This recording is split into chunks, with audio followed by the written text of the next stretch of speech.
నా పల్లెటూరు, ఇదే నా తల్లిగారు. మా ఊరి పాడి పంట రాములోరి దీవెనంట. తల్లి గోదావరి నీళ్ళు కడిగే సీతమ్మ పాదాలు. ఊరంతా హాయ్ హాయ్ హాయ్, మనసంతా హాయ్ హాయ్ హాయ్.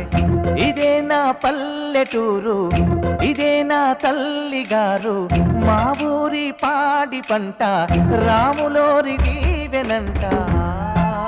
రే రా రే రే